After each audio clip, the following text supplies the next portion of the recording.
Well, I was going to show you what I was going to try on the power plant that I built. You can see the muffler. That muffler came off a little Gravely tractor, and it does a pretty good job on quieting the engine down, the engine exhaust. But something that I was going to give it a try is I'm going to try an automotive style muffler on it. Let me get it on there and I'll show you what I'm going to do. Well, what I did is I took a pipe coupling that fits the 1¼ inch pipe on the exhaust of the engine, and then I tapered the muffler inlet to where it would meet up with the pipe coupling. What I'm going to do now is I'll weld that connection up.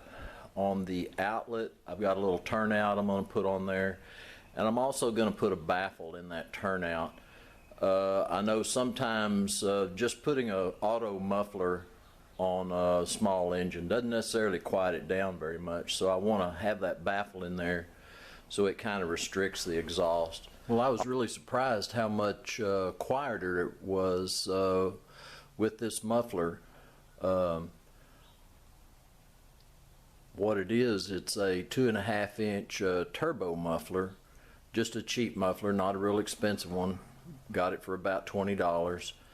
I got the header wrap tape because that's a really big piece of real estate hanging up there. Probably be extremely easy to burn yourself on it. So put that header tape on it, and that's probably one of the coolest places on the engine right now. I put a washer, use that as a baffle in my lead-off pipe coming out of the muffler, and it is doing a good job. It's much quieter than I expected. Just to show you that the muffler is warm, I'm going to put a little water on it.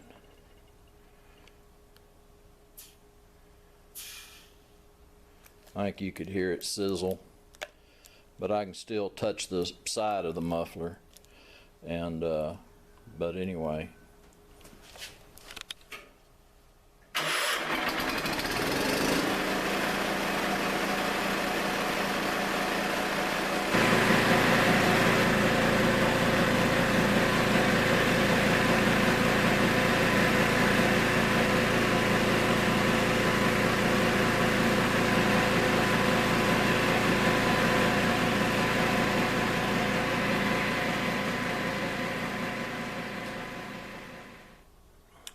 I was real pleased on how the header wrap tape worked on the muffler. Muffler's good and hot, and you can actually touch it. It is warm, I'm not going to kid you there. Well, I was pretty happy how the muffler worked and the header tape, and I feel like that absorbed some of the sound and made it at least a lower tone instead of a high pitched tone. But anyway, I think I'd recommend this, trying it. Be sure and put a baffle in your lead-off pipe. What I used was a washer and just welded it to the inside. This was 1¼ inch pipe coming out of the engine, and the inside diameter of the washer, where the bolt would go through normally, that was about 1 inch. So you want it to restrict a little bit, but because this was a 2½ inch muffler, I had to restrict it some, or it probably wouldn't muffle any at all. So anyway, y'all be sure and give that a try. This is Rusty Glovebox, and I'm out of here.